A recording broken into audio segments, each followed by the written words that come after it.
وللمزيد عن تطورات الأوضاع في الفلوجة ينضم إلينا الزميل محمد العرب. محمد، ما الجديد لديك؟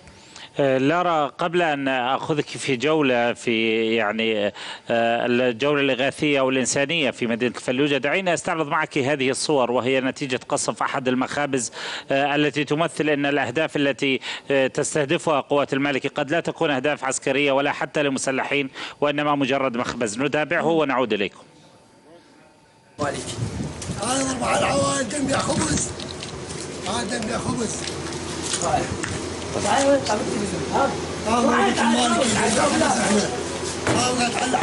على الشباك، على ليش هيك؟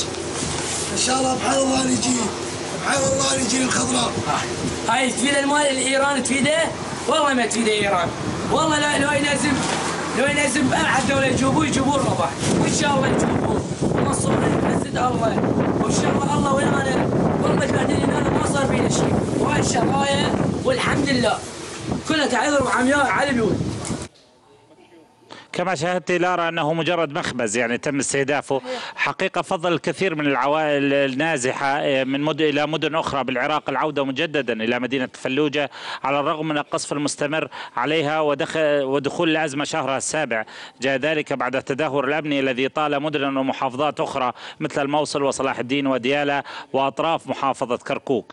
وجاءت عودة هذه العوائل لاستقبال شهر رمضان المبارك في مدينة الفلوجة التي عرف عنها الطابع الديني وكثرة المساجد، وقد سميت أم المساجد نسبة لكثرة مساجدها ومصليها وأجواء رمضان التي تمتاز بها. وتشهد المدينة اليوم عودة الكثير من النازحين الذين باشروا التسوق منذ لحظة دخولهم إلى الفلوجة لتفتح العديد من الأسواق والكثير من المحال أبوابها لاستقبال الزبائن الذين غابوا عنها كثيرا. ويؤكد سكان المحليين من داخل الفلوجة أن المدينة تعيش حركة طبيعية، حيث ازدحام الشوارع بالسيارات واكتظاظ الأسواق بالمتبضعين. وتؤكد المصادر الطبية من داخل مستشفى الفلوجة أن المدينة تعرضت إلى قصف طيلة 6 أشهر الماضية، مما أوقع أكثر من 500 قتيل و1800 جريح أغلبهم من النساء والأطفال.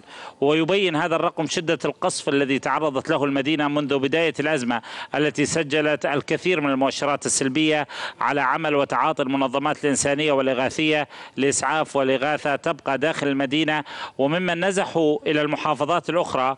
وتتحدث المنظمات الحقوقية والإغاثية عن نزوح قرابة 500,000 من بداية الانتفاضة في 10 من يونيو، بالإضافة إلى 400,000 في الفترات السابقة، و100,000 سوري أيضا في المناطق الشمالية وسط نقص حاد في المواد الغذائية والإغاثية. شكرا لارا. شكرا لك محمد.